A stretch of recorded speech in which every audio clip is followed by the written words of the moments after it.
You're listening to the Leadership Blend Podcast. I'm ready. On the Thinking Out Loud Network. Check out the Thinking Out Loud Network at thinkingoutloudnetwork.com. All right, everybody. Welcome to this week's edition of the Leadership Blend with your host, Ricardo D. Rice, and my correspondent, Simone Cherie. All right. So interesting things going on. Just a lot of stuff. I be going by the weekend. So I go by my part-time job, co-workers, and just like, y'all two shades crazy. But today's kind of still a weekend for a lot of people.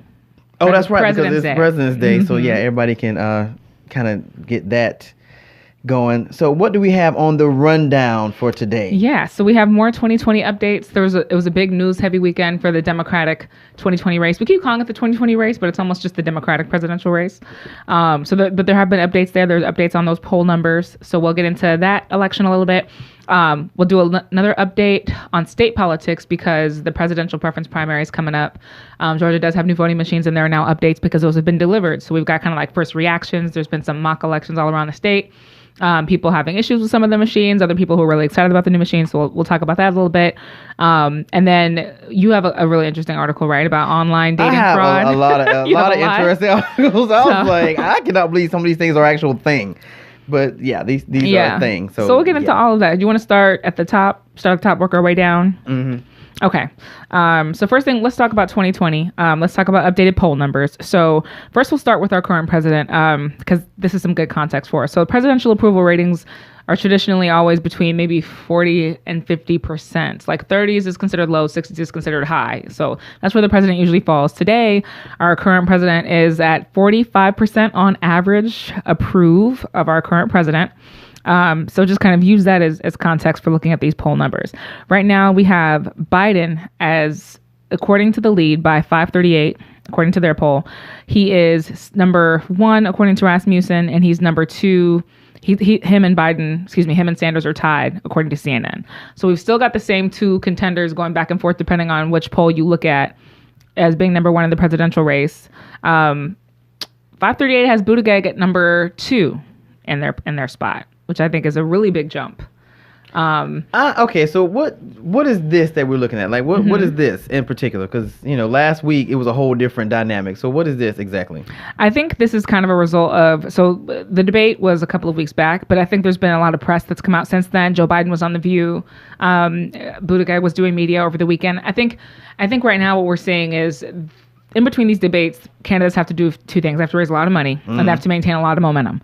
So the question just really comes down to who can do both of those things at the same time, who can raise a lot of money, who has a lot of momentum. Michael Bloomberg, thanks to his own money, has been running a lot of ads. So he's been running a lot of I know. ads. I can't go on Facebook without seeing something about him. And people have mixed reviews about that. And, for some reason, because he's self-funded, because he's self-funded, he's being judged a lot harsher in terms of how money is spent. Like, I've seen articles come up about just Michael Bloomberg spending money on Instagram and spending money on TikTok trying to get people to vote for him. That's what all candidates do. They spend money. But because it's his money, I think we're going to see a lot more headlines just solely around how he's spending his money on this campaign, because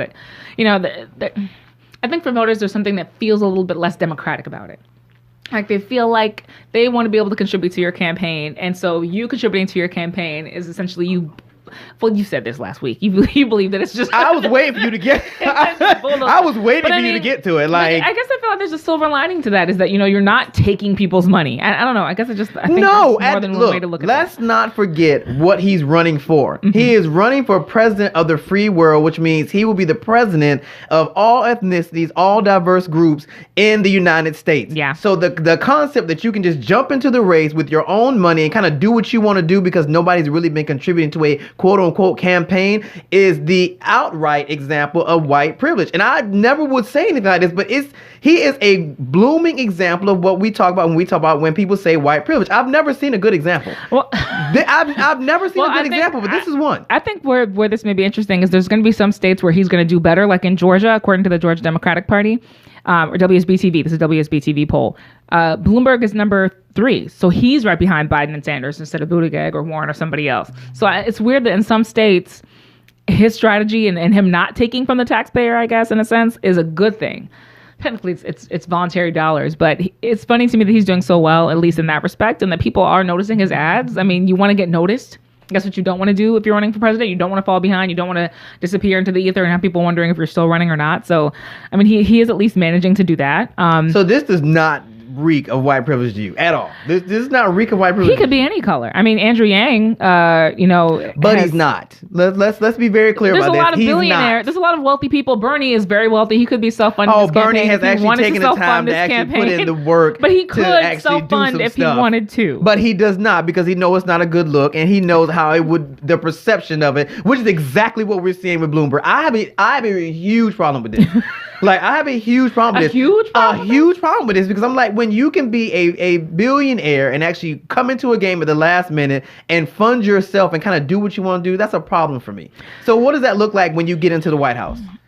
Because clearly these are the rules you live by. So you're just saying it's going to be a repeat of what we currently got, is what you're saying. Actually, I think it'll be worse. I honestly think it'll be worse. I mean, Trump talks about having his money, but he still knows how to interact. He goes to Mar-a-Lago every other week. He still knows how to interact with the people. He's done some things that have been in an interactive role. The Apprentice. I mean, so he knows how to really do. No, that's not what I'm doing. A man of the people. But we're talking about perspectives and perception. Yeah. And perception-wise, he does know how to interact with people, whether it be good or bad. He knows how to interact with people. He didn't just come in here and start throwing around money and get into. He didn't do that. Bloomberg has done that. Now, the people that live in New York know him, which a lot of them don't have a lot of nice things to say about him.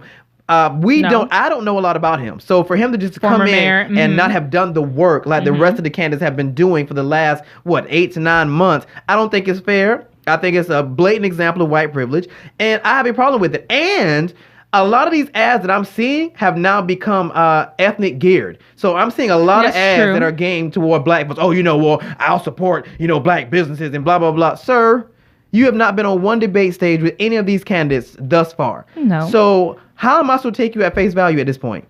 Because the people of New York don't have a lot of nice things to say about you. That is true. No, I also believe New Yorkers are probably a tough crowd in general. But if you can get past New Yorkers. But when you've been the mayor, and he was a 3-term mayor. For me, the problem is more so that not only that, he's 78 years old, right? Which we were just complaining that, they're all old. Right. We're just complaining about that. He's a philanthropist. I think he's running on this economic growth kick, because when you have money, you kind of just want to spin it like, economic vitality. That it just kind of becomes your token thing. I think my biggest fear is more so that, so he had a criminal justice background that was a little bit sketchy. Well, even more than that, when I think about Bloomberg, I don't think about successful policies necessarily. As the world became more health conscious, if you don't know, New York had this big gulp ban, and then it became one of the first cities of many cities to start cutting down on the amount of soda that were sold in certain places, like grocery stores and bodegas and things like that, because they felt like people were getting too obese. He tried, but he's kind of so when I think of him, I think about radical policies like that. I don't necessarily think about employment or housing stability. I don't think about any of those other things. Morning Consult, actually, I'm looking at Morning Consult's poll. They have him at number 3, a firm number 3. So, and that's a pretty big poll. Sanders number 1 and Biden's number 2 behind him. I do think this is officially swung. I don't see Elizabeth Warren at this point getting back in a number 1 or 2 spot. I don't see Amy Klobuchar doing that. I don't see Andrew Yang doing that. I don't see Tom Steyer doing that. Andrew Yang already officially suspended his campaign. Oh, has he? Yes. Okay. Andrew Yang, DeVos, and it was 3 of them over the weekend that suspended their campaigns. But Andrew Yang was one of them, because I remember Kyle loved Yang. Oh, yeah. Shouts out to Kyle. Sorry, the Yang gang is no more. He suspended his campaign over the weekend. DeVos suspended his campaign over the weekend. And there was somebody else, I can't remember off the top of my head, but they all suspended their campaigns. I mean, at this point, it's the funny thing, because you do all this campaigning, you raise all this money, and then you get down to the almost finish line, and now you're down to brass tacks, and this is how you could do all that until it's time for people to start voting. And then when people start voting, it's like, yeah, we've been kind of riding with you on Instagram and social media, but yeah, when we really think about it, we don't really want you as president. Right. That's true. Which kind of sucks. True. Elizabeth, because it's a race at first, and then it starts to get serious. Exactly. And it's like people start having to pass the baton. It was Michael Bennet, who was the U.S. Senator out of Colorado, who also suspended his campaign, which is fine, because from my understanding, his entire platform was just weed legalization. I don't think he had a single policy idea that he really championed outside of that. And I don't think he had much experience to speak to outside of that. So that means that we are down to 8. Wait, who are the 8? Right, because we've got Sanders, Biden, Bloomberg, Buttigieg, Warren still in, Klobuchar still in. That's 6. Oh, that's 6. How about that? Oh, wait, Steyer's still there. Steyer's not suspended, so we're at 7.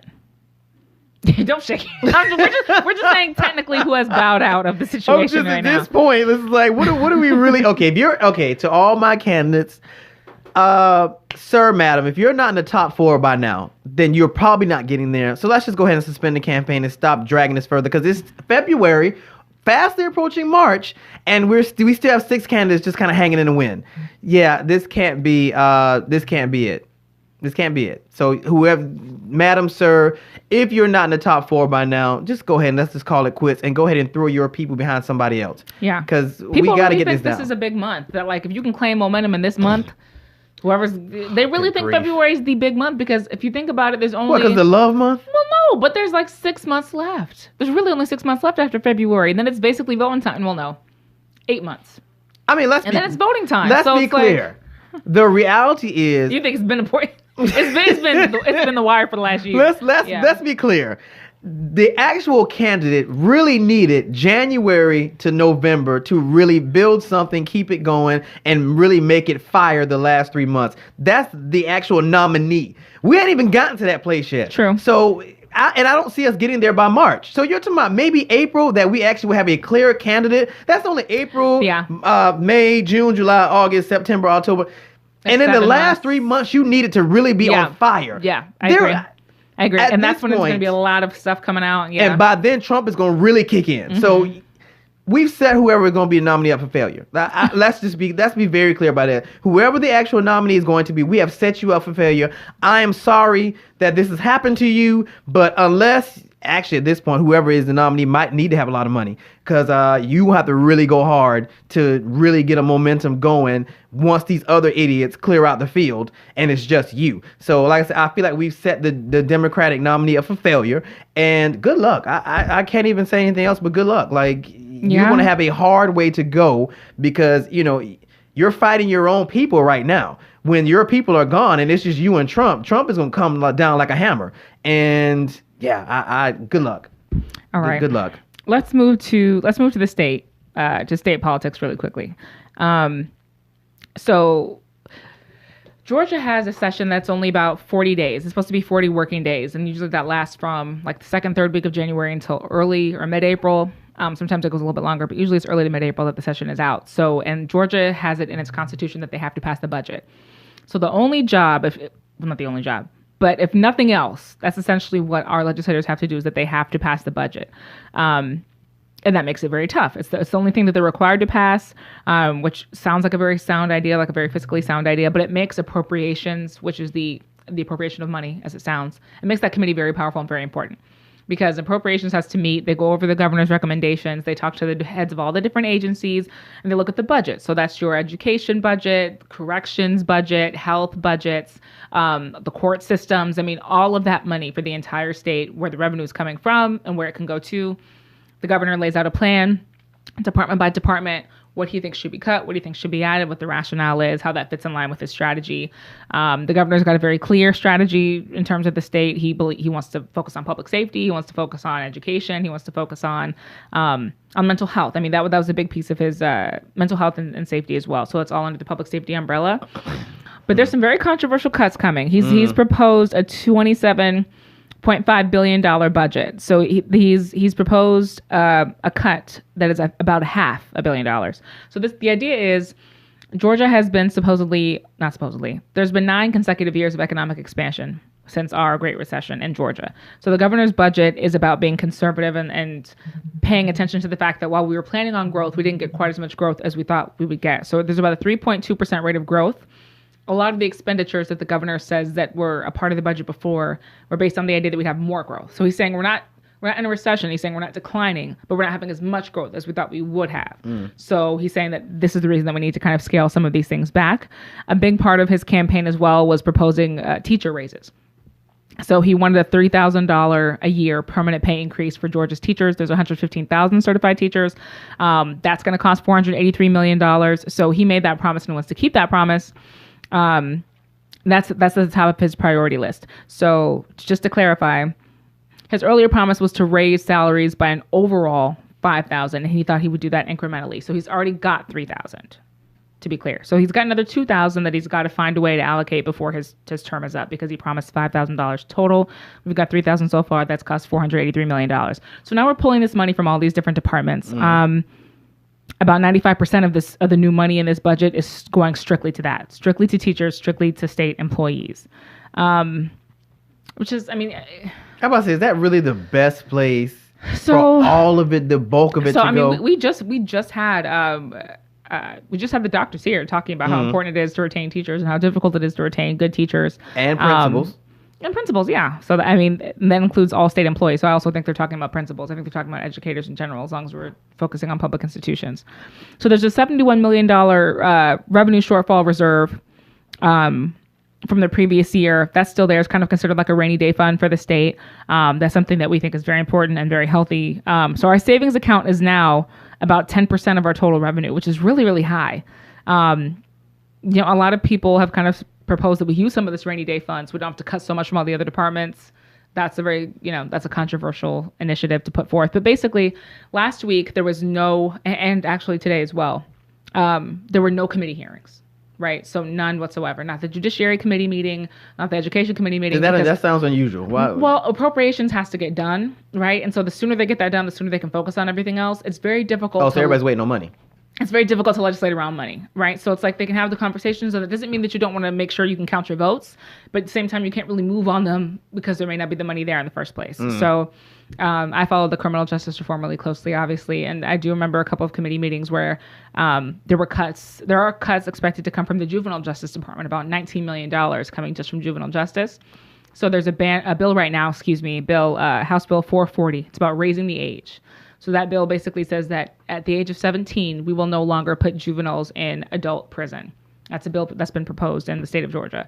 A lot of the agency heads from court systems, from Superior Court, from Juvenile Court have kind of said, hey, if we're going to move 17-year-olds, keep them all in the juvenile system rather than moving them to the adult system where a lot of them are now, we're going to need more money for the juvenile system. And if you're going to take $19 million, I don't know if we can raise the age. So there are a lot of implications about, can we do the things that we want to do without that money? So that's why it's so important that the budget gets done. And this may come to a standstill for quite a while until people feel like we've got the numbers and we know what we can work with in terms of staff. Because while there are some departments that are saying we won't have to cut staff, there are others that are saying, well, I can't be sure, I may have to cut staff.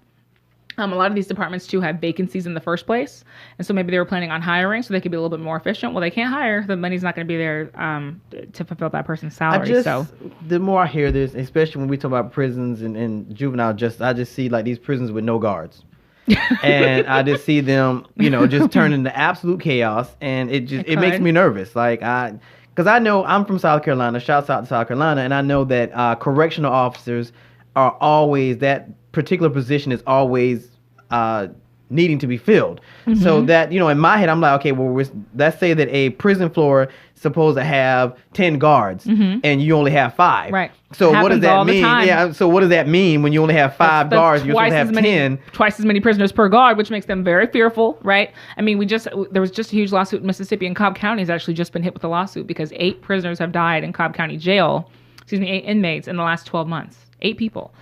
Of things like dehydration, people not being checked on, people who have medical needs and aren't being checked on. And that comes a lot of times from short staffing. And that's exactly what the warden, and the sheriff said, that we don't have the staff. Like, we've got too many people for the staff. So this is what happens. Now, Tuesday, if you don't know how the budget goes, the House votes on it first, right? The House has the Appropriations Committee. It has to be approved on, then it will go to the Senate. That's how it works. And then the governor, obviously, to approve. So the governor's given them all these proposals. It's very hard for people to for House and Senate, that is, to act against the governor, right? They need his authorization. They need those funds.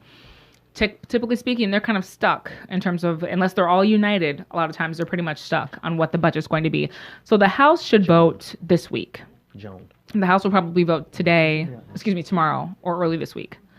And then it'll go to the Senate after that. So we'll see. There's a $200 million total that has to be cut, and we'll see if the House agrees on it.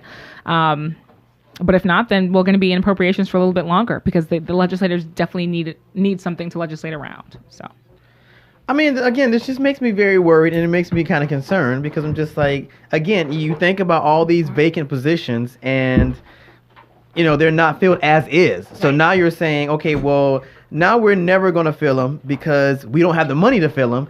What does that really mean for these things? And, FYI, people, when we talk about budgets and stuff, particularly federal budgets, because when I was younger, I was guilty of this, of thinking, it doesn't affect me. It does affect us. At this point, especially at the state level, yeah. At this point, it's a blatant, you need to know what's being cut or what's being proposed to be cut in these budgets. Especially, a lot of times we go to things, we don't realize they're government agencies. When you get your little SNAP benefits and you get your food stamp stuff, these are all government agencies. Absolutely. So when you hear this stuff being talked about in budgets, and they're talking about the SNAP program, baby, that's your food stamps. And they talking about cutting this down, they talking about changing all the rules and about able-bodied people, and it's a whole, and I really want to get into it today, but it's really got to be dissected more so I can really break it down. But people, this is no joke. Like, a lot of these government agencies they're talking about pulling money from, it directly affects a lot of you guys, especially those of you that are on, and I can't stress this enough, especially those of you that are on food stamps.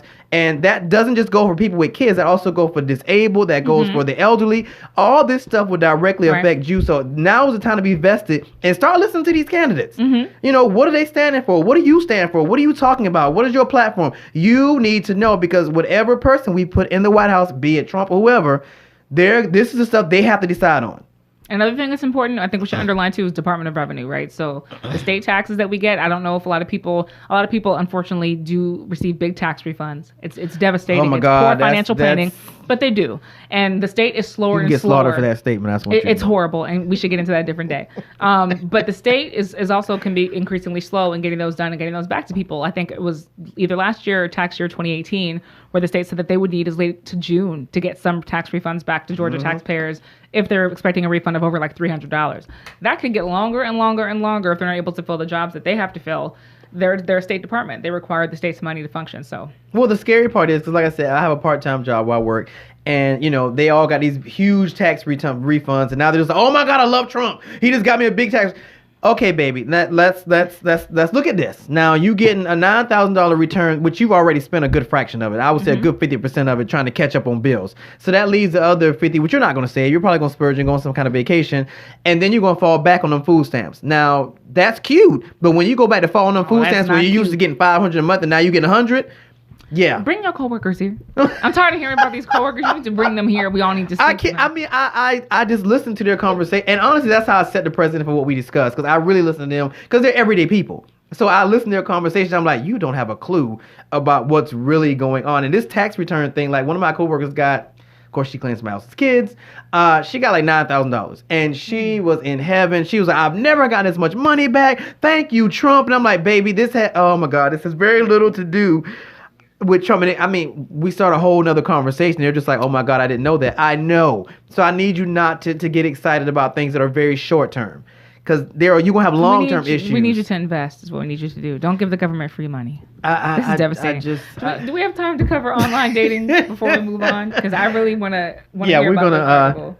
Joan, introduce yourself. Y'all have heard this voice before. Yes. She's in again with us today, so introduce yourself. Thank you. I'm Joanne Darkety, and I'm glad to be here. Thank you so much for having me, Ricardo. It's always a pleasure to join you. And my sister here, you look lovely. Glad to have you as well, and glad to be a part of what you all are doing. So I love the people. Thank you. Happy President's Day to you all. All right, so we're gonna get into. We talked about budgets, which is that's a headache in itself. A lot of money's leaving. That's that's the end of the conversation. We're gonna get into something else. Okay, so out of all the disturbing headlines, and God knows there are enough of them, I think the one that got me the most was, which is funny because we're talking about people not really having extra money, but clearly you have enough money to give to somebody overseas that says they're in love with you. Oh my. So Americans lost $201 million in online romance scams last year. So if you don't know what that means a lot of your co-workers, people, friends, got scammed by somebody overseas that said they were in love with them, and they tapped into their bank account or whatever the case may be. So yeah, $201 million on romance scams last year. So is this like somebody sending money to like cover somebody's cost of living expenses, or is this like all right? So this is what it says. So romance scammers start off with fake profiles using someone else's identity. Their alleged location is never in your city. They claim to be deployed in the military, working on an oil rig, or as a doctor embedded with international groups. That's what the FTC says, which is Federal Trade Commission. That way, they can ask for money to pay for seemingly legitimate costs such as travel visas, plane tickets, and hospital bills. When asking for money, romance scammers rarely use regular money transfer processes such as a checking account. They opt for gift cards so they can turn them into cash. Gift cards are for gifts, not payments. Anyone who demands payment by gift cards is always a scammer, according to the FTC. After they get the gift card number and it's PIN, then they immediately retrieve the money loaded on it, and the process is difficult to reverse. Once they've done that, the scammers and your money are gone, usually without a trace. Wow. So now here is my kind of issue with this. So for those of you that watch TV, there is a show called 90 Day Fiance. That's exactly what this sounds like. Go ahead. It's called 90 Day Fiance. It's a thing. Now, this is where we get into problems because we start normalizing things. Yeah. So watching, and there are spinoffs of this show. So there's not just 90 Day Fiance. There's 90 Day Fiance. Right, there's like an overseas version. There's an overseas. There's like 4 other versions of this show. Okay. So now we start to normalize the fact that I met somebody online. I watched one story about a guy. He met some lady, I think Yugoslavia, pretty girl.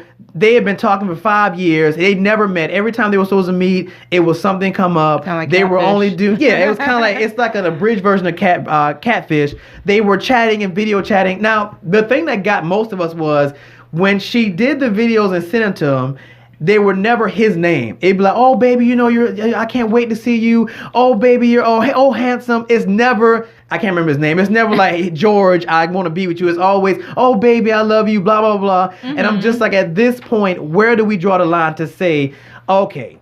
So was she a serial dater? She was just sending out blanket videos to all kinds of dudes? Well, he met her on a dating app, and I guess he thought that they got off the app and were just talking exclusively. But I guess the better thing about 90 Day Fiance is they do segments with the person overseas. So they did a segment with the lady sitting down with her friends, and it was like, oh, well, I can't remember her name.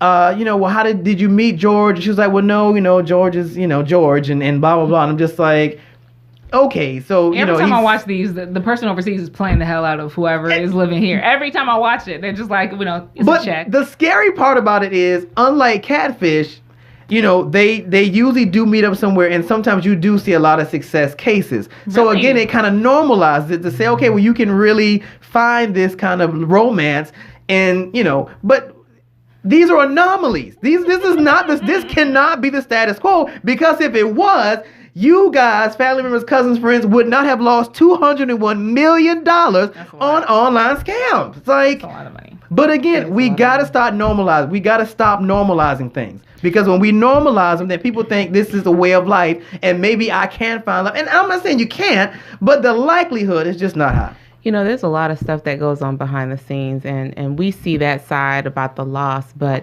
there's a lot of exploitation in the dating industry in general, and people have been traveling overseas.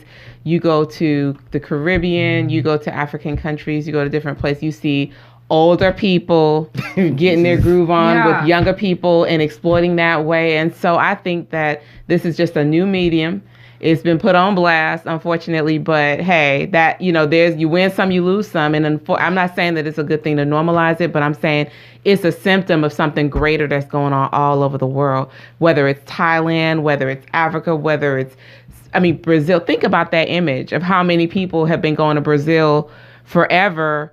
And the young women there, I'm just using that country as an example. Yeah, but it's one thing to go for a summer fling, and you might meet somebody you like, and then y'all stay in touch. But versus us starting out on a dating app, and you in the Ukraine, I'm in the United States. It's loneliness culture. I think people exactly. People are very, very lonely, and it's symptomatic of something. Wanting that love, to find that love, and they want it in a way that's unrealistic. Everyone wants to be whipped off their feet, and they're gonna pay for it. That's true. I think like the way that I was just thinking about this, because they were talking about, I was watching some meme. It was basically saying how great it is that you can have friends in your phone that you don't actually have to meet, or like spend a lot of time with. You can just have friends on your phone. And I was like, when you put it that way, I love technology. Yeah, when you put it that way, I was like, it's actually very convenient. Like, there are so many people that you can have access to on your phone. I think the problem is, though, especially when it comes to dating, and I'm not trying to call, well, yes, I am. There's a lot of people who are just very I don't think that people are emotionally mature enough to engage in the activities that they engage in. Like, if you watch some of the things that people will say yes or say no to, it's like they'll see somebody with dimples and just be like, oh, no, I don't do dimples. Or, they see the main picture of somebody. Preference. No, but this is why you alone, though, is what I'm saying. What? Because people are so quick to just be like, oh, is that him and a dog? Oh, I hate guys who just pose with their dogs. And a lot of people are just way too picky to possibly have a genuine connection with somebody else because they're on that shallow. I feel like you're talking to me. I feel some kind of way about this. Like I feel targeted right now in this conversation. Yes, because both of y'all are married, which sucks. I mean, and I'm the single one here and the oldest. So wow, that's really just. Are you really the oldest? Oh, stop it, Ricardo. I'm 40. Okay. 40 is the new 48. I'm 40. First of all, men in their 40s are usually the ones running around with 20-year-olds. So let's not even start there. Okay, well, I don't want to do that. That's not hot. Here, I want to ask you about and we should all disclose this. Let's talk about our online presences, because there's a term called kitten fishing that I wanted to discuss today. So there's an app called Hinge that I guess technically officially coined this term, but articles started coming out about kitten fishing last fall. What is kitten fishing? Kitten fishing is a term, again, coined by Hinge, where you present an unrealistically flattering image of yourself online. So rather than catfishing where you're totally fake, you may be kitten fishing. Example, using pictures of yourself in which you are 10 to 20 pounds lighter than you are. Oh, so that's what we're calling that now? Using pictures of yourself, I didn't know. yes, where you are 5 years or 10 years younger than you are. It's essentially a light version than catfishing. You are pretending to be a different person online. Maybe showing a picture of yourself with a group of friends, knowing that you have none. There was a girl who had a photo shoot. She's an influencer on Instagram, and she did her photo shoot in IKEA, and she was pretending to be on an exotic getaway in Thailand. Right. And so how people are leveraging, I guess, their experience and their influence when they're just making it up and trying to get more likes. Right. But I guess that has always been the question. Mm-hmm. So the concept of catfishing is you're presenting something that you are not. Yes. That's the concept behind catfishing. Completely not. So if I technically use my picture, which happens to be 10 years old, but it's still you. It's still me. And it's not in your caption that, by the way, I look nothing like this anymore. Unless you still do. But that's not the issue. Catfishing says I'm presenting somebody that is not me. Not your if I use a picture that is 10 years old, it's technically still me. It's technically still me. But it's just an outdated never me. Coming back. So here's the thing. But they could. But no, they can't. Weight you will loss never be is 10 up years and down. younger again. Weight loss is up and down. You'll never be 10 years younger again. That's what I'm saying. If you still look like the picture, that's one thing. But like another example is you could just be over-exaggerating your accomplishments, or you could just be straight up lying about your accomplishments. But really what it is just over-exaggeration. So maybe your picture's just heavily edited. It's heavily doctored, right? So where your skin looks flawless, but you know that your skin is a hot mess. Or maybe you patched in a couple bald spots because you can do that really easily, and you have those bald spots. I feel like you're singling me out again. Because I happen to be bald. I feel like I'm being singled out again. Women are probably incredibly guilty. Oh, let's not get into the witchcraft that is makeup and witchcraft weave. Is extreme. It is. Witchcraft is extreme. Witchcraft. No, I've seen some witchcraft. That is extreme. I've seen some witchcraft cases. I've seen it too, and I was just like, oh my God. They show them on Facebook all the time, like these transformations. This is sorcery. This is sorcery. Like there was one guy that got married, and he gets home and she wakes up the next day and he's like, who the hell are you? It's like no makeup, no lashes, no weave, no sew-ins. Ladies. Y'all take this to a whole nother level. Like it's sorcery at this point. I believe it. Please. It's sorcery. No, but so that's the idea. And I think that everyone does it in a slight way because quote unquote, your Instagram life is just so perfect and it's all smiley and happy and you're always productive or you're always very successful on your Instagram profiles for the most part. But there is a new wave I think forming around this buzzword of authenticity and people who are authentic and how they're getting so much. And sometimes it's not cute. There's this YouTuber I started binging on like 2 weeks ago for no reason. Named Emma Chamberlain, who's like a teenager. I have no idea why, but she popped up. I thought she was so funny. And I was just like, and she's quote unquote this new part of this new brand of just being authentic. And authenticity, like if you realize it, we're really not used to seeing people with all their acne up in the camera this close. Mm. And that's her thing. We're really not used to seeing people like, in some of the situations you find herself and see the face you're making. That's kind of the face I was making. It's like, but then I have to check myself and be like, a lot of people have acne, Yeah, but I don't know if I want to watch it. But so that's my point is that we are so used to seeing things that are prettied for us that we really don't know how to just accept people as they are, and that's why people go online and they won't be as they are. So I think that this is going to change. We have to start being more authentic. You have to start taking pictures with your roles. You have to start. You do. You have to start taking. Oh no, because that's going the opposite side of that. Yeah. Now, when Lizzo did it in all her big glory at that basketball game, everybody went ballistic about, oh my God, a big girl with a G-string on, twerking and working on the at the basketball court. She was being her authentic self, even when she takes naked pictures. How did you feel? You know, I wonder if that really is her authentic self, or if she's just promoting a brand and an image. I mean, she takes pictures naked and all that good stuff. Well, good for her. You know, the way how I look at it, I was listening to Michelle Obama this morning when she was interviewed with Oprah, and she was talking about how her book was received, and it was because of her being her authentic self. And one of the things I could say is there's room for all of that. The real thing is, for me, it's about intent. Are you trying to deceive, or is this an element of yourself? Of course, I'm going to come here and I'm not going to look like how I just look when I woke up in the morning, didn't brush my teeth yet, didn't get dressed. But am I being fake right now? Absolutely not. This is a version of myself. It does not mean that we can't go hiking and I'm gonna have my do-rag on when we go. And that's another authentic self. It's just about how am I presenting myself and with what intent? And a lot of people are literally malicious with it because they're trying to deceive, and they are trying to get over, and they're using certain things to manipulate other people. That's wrong. But if you're coming and you're beautifying yourself to look, to serve, to do things, and that's you, and then in another image, that's you. But I think that when it's only one side or when you're trying to deceive, that's what I have a problem with. So I mean, okay, so let's take this to the law. Let's take right. Let's take it to the law. Level. Okay. So it's in the law, especially criminal law. It's all about intent. Yes. So I guess that will make the difference between catfishing and kitten fishing. That's it. Is the intent? Why you sweating your? I'm listening. Why you sweating your eyes at me? I mean, I guess it's about the intent. To Joanne's point, it's about the intent. I mean, if I your can post intent, a picture of myself, my baby picture on my profile. That's not me right now, but it's just to be nostalgic, right? So that. Hey, but then if I'm like, I'm 115 pounds, I want you to date me, and I put that in my profile, then I'm deceiving somebody because I'm not. But here's the thing: when you watch Catfish, there are so many well-intentioned, morbidly obese liars on the other end of that camera.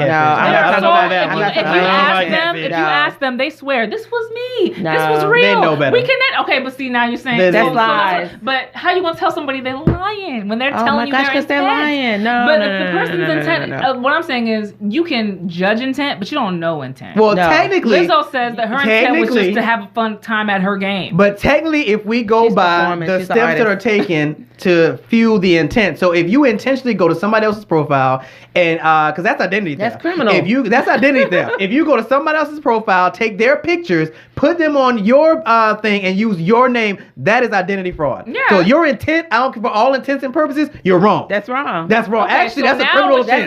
That's a criminal. That's a criminal offense. Is that it's not about intent; it's about what you do. No. I mean, it's still intent. It's still your intent. That person's Your intent was to get to know you. No, that's deception. That person's that is intent, deception. I'm just speaking as those people say. What they say is, my intent was to get to know you, and I knew I wouldn't be able to get past your radar looking the way I look. They'll swear Which up I've and down. never understood. They'll swear up and down that this is the only way I could have got to know you. And half the time, the person's just mad because they really were vibing with that person.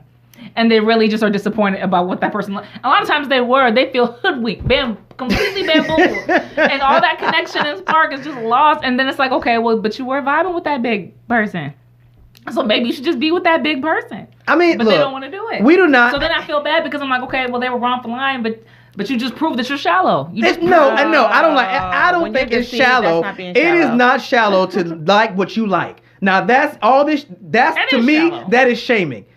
If I say I'm shallow shaming. No, you cannot shallow. You can't shame. I can shallow shame. You can't shallow shame. If I say that I'm not attracted to individuals that may be of a certain weight class for a specific reason that it doesn't work for me, I have that right. The problem is, and you actually said it. The problem is people don't like disappointment, and I think that's a lot of at this core of stuff. People don't want to be disappointed. I had a conversation with one of my proteges, and he always talks about his weight and he doesn't like it and so on and so forth, but he hasn't had the means and the time to actually really get in the gym to get his body to look the way he wants it to look. Mm-hmm. So my thing to him was, well, until you feel comfortable in your skin, nobody else, that's how everybody else perceives you. I agree. So, this ideology of I don't want to be disappointed, so as a result, I do this is unacceptable. If there's things you don't like about yourself, nobody's, even those of us that are Christians, Jesus is not going to come down to slim your body down. That's right. You got to get off your happy hide and go to the gym, change your eating habits, whatever the case may be. If you don't feel like you're smart enough, then take your happy hide to school and read more books. But you getting on, with all these remedies, there's no excuse for you to take somebody else's pictures. You can pinch yourself in different places. Has anyone seen The Circle? Has no one seen The Circle? I started watching. It was just too weird for me. So here's why you should watch it and finish watching it. I haven't seen this. It's on Netflix. Okay. The Circle's on Netflix. It's a show. They've got one season out. It's essentially a social media contest. Who can become an influencer? Basically, they put 10 people in a house. They can't see each other physically ever. They have to just have a profile and use that profile to try to gain points with people. It's so weird. And there was such a contest about who was authentic and who was not. You would see people in their full form, who they were. They would say something like, what's up, everybody? Something simple. And the backlash that would come from that, people saying, wow. oh, they're fake. That's fake. I think that's a catfish. I think that person's fake. Oh, nobody's that happy all the time. Nobody's that sweet all the time. That person's fake. Meanwhile, you as an audience know that person's real. So it's like, you don't know what's real on the other end of your screen. You don't know. And I hate when people, I just don't think we do a good job trying to judge someone's sincerity. If they say they're being sincere, if they say that they've showed up with their ass out because that's just who they are, then who are you to say that that's not who they are? Just because you wouldn't do it, and I wouldn't do it or whatever. But it doesn't harm anybody. So it's like, I mean, I think careful. with that point, you're right. You can't judge a person's intent necessarily, but you can see their actions and you know them by that's their true. fruits. That's true. So that's the first thing. Apart from that, even with the comment I made about Lizzo and her having her behind out, she's an entertainer. That means that she's paid to entertain. Yeah. And so whatever falls underneath that, I see as entertainment. So it looks like she's going to a basketball game, but with the G-string out, whatever, it's for attention, it's for likes, it's part of her entertainment ensemble. That's how I read it. Yeah. So whether she would do that as Lizzo, the daughter, Lizzo, with the relationships in the people in her life, I don't know. But I see her as an entertainer. So everything I see under that package. So that's how I read that. The last thing I'll say is on that point is just people will receive you, but you have to know as an influencer, who are your people, and your people have to know you. So if I'm out there and I'm making a social media, I know that I'm not going to resonate with everybody. Some people are going to be like, she's too serious. She take herself too seriously. But my people will be like, that's my girl, because that's who my message is for. So I know it's not for everybody. And there'll be people who will be like, she's too dark. She's too this. She thinks she's smart. She thinks she knows. She always got to. Whatever. You're not my people. And that's okay. I agree. We're not in the same tribe. My message is not for you. All right. So good. Actually, on that note, that's a good place to segment into, because now we're getting into identities. All right. So 3 female students filed a lawsuit against Connecticut transgender athletic policy. So basically, the lawsuit argued that teen track athletes Selena Soel, Chelsea Mitchell, and Elena Smith have been deprived of honors and opportunities after losing track and field races to biological males who identify as females, thanks to the Connecticut Interscholastic Athletic Conference's policy allowing students to compete based on their gender identity. The girls are represented by the Conservative Alliance Defending Freedom, which argued that the policy violates Title VI, a federal law designed to create opportunities for women in education and athletics, and reverses nearly 50 years of advances for women. Wow, and wow. We had this conversation last year. We did. And the conversation was, just because I identify as a specific gender, does that give me the right to participate in gender-specific fields? Now we're seeing it. Is it fair? Absolutely not, because biologically, you have a biological male running against a biological female. And as much as we can say that person identifies, we want to have respect, we want to be open and so forth, they were never even, because for eons and eons, women and men just haven't run or, had the same physical strength at the same level. So I feel like it's not fair. Now, life has never been fair. Facts. So, Facts. Do we say that those 2 identifiable women should not be allowed to participate? That's where it gets hairy, because if the law is already saying that they deserve to be a part of the sport, then you can't technically disqualify them. But is it fair on a biological level? Absolutely not. It's not. Well, here's the problem. So we have as a society, especially now, we have this, and I say it all the time, we have this very long table. And at one time, this table was a little smaller, and there was certain groups that were represented at this table. But as we've gotten progressive, now this table keeps getting longer and longer, and we keep inviting people. And the more people you invite to a table, the more palates you're trying to please. So you may not like chicken, and you may not like beef, and now we got to bring in an extra chef because they can't feed this half a table. Right. And that's kind of where we sit as it pertains to transgenders, because what we said was, oh, you identify as a woman, but you're a man. Come on. Okay, that's cool. Come on, have a seat at the table. Oh, you're a man that identifies. You're a woman that identifies. Come on, have a seat at the table.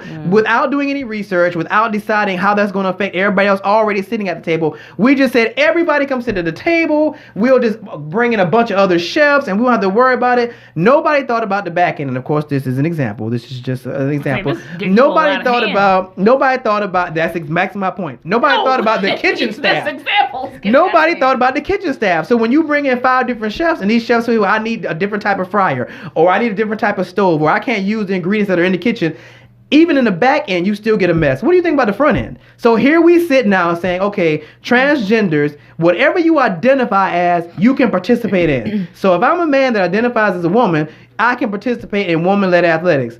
That's cute. But what does that do for the women in those athletic departments? Because I'm still a man.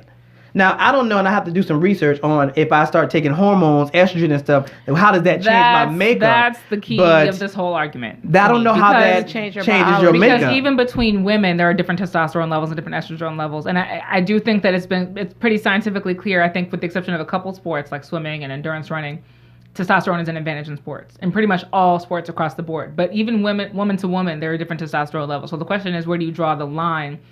It becomes a scientific argument. Like, where do you decide that what's the X number of testosterone that makes it unfair for you to compete in this sport? I wouldn't even take it to a hormonal level. I mean, but that's the difference, though. That's because that's we're talking about genetics, that we have to. Genetics and hormones are not they're part of the same thing, but they're not the same. But you can say for sports it is, because that's the only because that's the reason why. That's the reason why in so many of these cases they're saying that these athletes have outworked other women. Testosterone is the only scientifically proven advantage between men and female sports. It's the only proven advantage. Now there are height advantages, weight advantages, muscle advantages, but there are plenty of outliers. Biological. But there are plenty of outliers to all of that. My point is thin men, big women. Yeah, but I say because men are biologically constructed differtly than women. A lot of times. In what way though? Physically, anatomically, but literally structured. Their muscle mass and where it's located. But I'm sure you could find women that would break that. Because I've seen women that are bigger than me. Men with big. But those are almost areas. like anomalies. Biologically, women are made. I'm not talking about height. Like you could go to certain regions, whatever. But overall, women are not. We don't have the same muscle composition in certain places. Certain things as men. I know that testosterone. To your point, perfect point. Is a factor, but there's also just how we're literally constructed. And I mean, do I have to get graphic? It's just but a penis and a vagina have nothing to do with but we but I'm talking about other anatomical differences too. Just muscle mass. A woman is stronger in her thighs. Men are stronger in their arms. Generally, but there are plenty of female gymnasts gymnasts, CrossFitters, and Olympic if you compare lifters them who don't to, look like you're that. absolutely right. And if you compare them to a male counterpart that's also different, there is no competition between the two for strength. You have the strongest female and you have the strongest male. Both of them are freaks according to their own, gender. But you put them up against each other, the woman will not ever be able to bench. That's not true in every sport. Not at all. There are some sports where there really are very, very minimal differences, like period. Like that. You can always find an anomaly. Okay. There are some sports where, pretty much that's going to be the case. But they said with the exception of like running and swimming. So if I pump you with testosterone right now, you're saying that you could compete. Not necessarily me. The average woman with testosterone right now, you're trying to tell me that with training she can compete at the same level as the most. It depends on the sport. It does depend on the sport. I will agree with that. It does depend on the sport. That's what we're talking about is the sport. We're not talking about like trans rights. We're not talking about anything. But just in terms of competing against a sport, the question of fairness comes down to one's physical fairness, right? So when it comes to runners, a lot of runners, men and female, both tend to have the same body type anyway. Some are taller, some are shorter. If you're an endurance runner versus a sprinter, your leg length, all of that plays a really big factor. Genetics play a really big factor. But there are definitely, this is the only thing that we can really control for scientifically. Everything else is anecdotal. Everything else could be considered social or biased. It comes down to science here. You know, I what won't can we prove? I won't profess to be the expert on this, so I'll digress in a second. But I just think, as much as I've seen in my 40 years of living, I can say that appears extremely unfair to have a person who's biologically a male to compete against a person who's biologically female. It seems very unfair, and that person would be at an advantage. When you look at the women's world record, it's, for as fast as she is and as amazing as she is, it's a lower rate of speed than the male record, and whether it's lifting and other things across the board. I'm not saying that there won't be an Amazon that was as big as Goliath who can't, looks like Shaq and who can't do some amazing things. Mm-hmm. But I'm talking about across the board in terms of competing and trying to achieve for your sport. Mm-hmm. It seems unfair to me.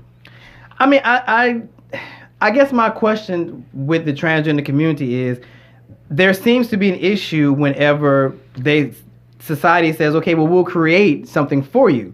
There seems to be an issue with that. Then it's like, well, no, we want to be treated as a specific gender. When the easier fix would have been to create a separate, a whole different league. Lane. Oh, yeah. Because the reality is, absolutely, there's still going to be differences between a female to male and a male to a female. Yeah, so how would that we work? can't just lump y'all into just straight females and males. So I mean, it just goes across the board. Even when we talk about transgendered in the military, that's a whole nother thing for me as well, because I have a cousin that did the transformation. Love my cousin, and everything looks cool, but I'm sure there's other stuff that he deals with psychologically and all that other stuff that has to be accounted for when you say, okay, we're going to accept transgender into the military. Okay, how long have they been transgender is my question. What difference does that because make? If I've been transgender for 50 years and I've just versus somebody who's been a transgender for a year, my psychological thing is going to be different. The psychological testing is required for anybody who's going to put themselves through that situation. I agree. People can come home and they can be cisgender and still come home and really struggle or take their own lives. That happens all the time. So yeah, but I don't think it's solely just that. I think there's just other stuff. And I always talk about the episode with Orange is the New Black, when they put Laverne Cox in prison, and she was used to having her medications and all this other stuff, and she really fell apart because she couldn't have access to that stuff. When we send you off to Afghanistan, it's different. How are you going to get that stuff that pretty much keeps you together? But like up until this ban, that wasn't an issue. Well, I know, that's what I'm saying. So it's like, but to the same extent that women need tampons and men don't, that's an extra expense. Yeah, it is. It is. It's just an extra expense. Yeah, but we're not talking about just money, though. We're talking about psychological stuff. No, they were really talking about factors. money. They were saying that it could be too expensive for us. That's what they came down to. You can't claim that a trans person has any more psychological needs than plenty of straight people with plenty of psychological needs. And you may be right. I think all these mass shooters so far has been straight people. So we can't say that psychological issues. And you're right. I'm just saying, but there has to be an accountability factor that people have done research to say this is definitively what they will need, versus just saying, hey, come on, transgenders, we're going to send you on over to Afghanistan and give you some guns and shoot up everything you see. That's an easy answer. Nobody knows definitively what anyone will need. We are like 12 generations removed from slavery, and we're not clear whether or not we have everything we need, whether or not we are still suffering, whether or not we are still triggered. Oh, we're very clear that there are things we do. We're very clear. Okay, so maybe before they said, well, before we hold on and get rid of the slavery crap, let's make sure we know what these N-words will need. You know what I'm saying? Like, I mean, that argument doesn't... Somebody did the research. Oh, they did their research. Somebody did research. I think somebody did the research. You guys are going way out on left field now. I mean, I think when I'm we're just trying to use that argument against, because that argument doesn't hold up. It doesn't work. It's not enough. You cannot say, let's figure out exactly what these people will need before we give them any rights at all. But I'm just saying that's just not how it works. I just think it's a whole.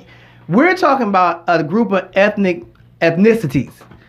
Now we're talking about completely different, a whole nother, you can't even say gender, because when you say gender, people typically think male and female. So you can't even say a whole nother gender. So it's a whole different ballgame that we need to stop doing knee-jerk reactions. Now, as it pertains to this particular story, I kind of agree with Joanne. I mean, you can't, it's technically not fair. And if you're going to do that, it's just like, and I think about boxing, and they have the different types, the lightweights and the heavyweights and all these other types of classes. it's got to be something like that. You can't just say because you identify as a woman, you can participate in women's sports. It can't be that simple because then you're going to start dealing with a lot more stuff like this. And, it's all fun and games if somebody loses a scholarship. Yeah. Or it's all fun and games if somebody can't get money because they've been unfairly exiled in something they should be leading in. Yeah. So I think that my only thing is you're going to have to come up with something substantial, something Absolutely. scientific, something evidence-based. You're going to need enough resources to determine what it is. It can't just be how we feel or what we think or what's always been the case. That should not be the reason why. I agree. Why they can't go on. So the money's going to have to come from somewhere, or the research, or maybe this lawsuit will set a precedent. I don't know, but I definitely don't trust, and I don't know who does, society enough to use their own feelings to determine what people should have access to or not have access to. And that's not a fair. Feelings aren't fair either. Yeah, I mean, but again, anybody's feelings. Again, Whether this story on only one side of the took argument or the precedent other. because they've lost legitimately. Like, not being able to get scholarships, not being able to get the money you need to go to school based on probably something you worked for all your life to get better at sports.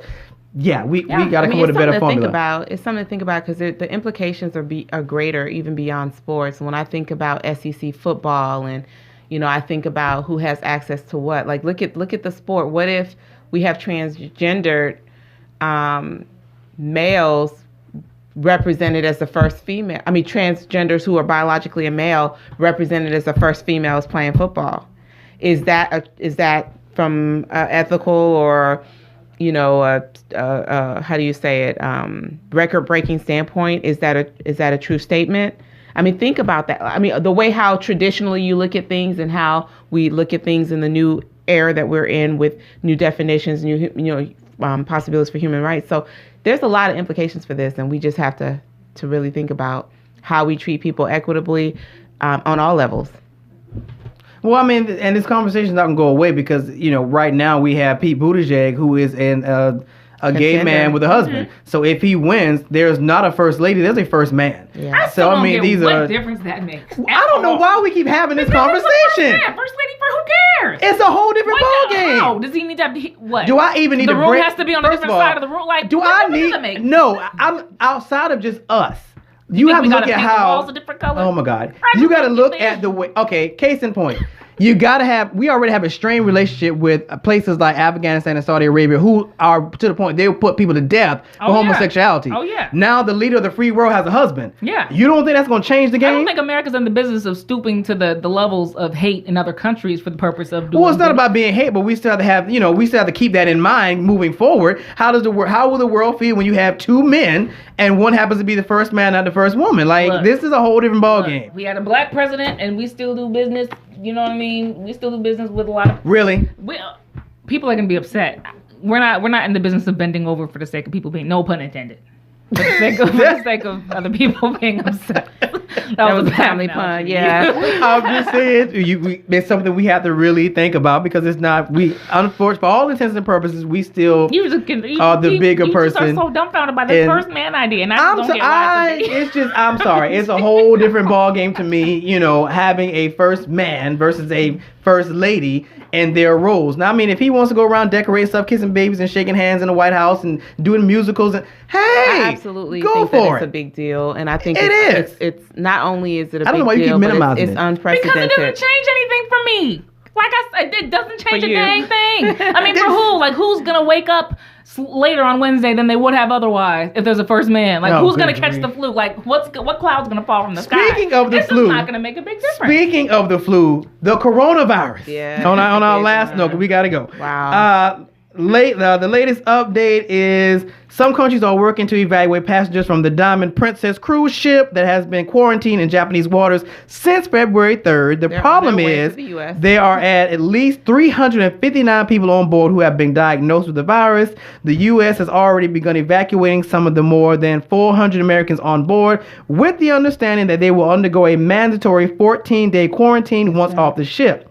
Canada, Italy, and Hong Kong are also sending evacuation flights for their citizens. While some passengers wait to get out, cases of the virus on the board are continuing to rise. Of course, what else can they do? And 14 of the Americans already being evacuated have tested positive for the coronavirus.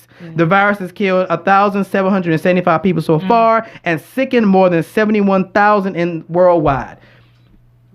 I don't know what to say. Lysol. Quarantine. I don't even think that's gonna work. Your little mask won't Have even you work. seen the Lysol?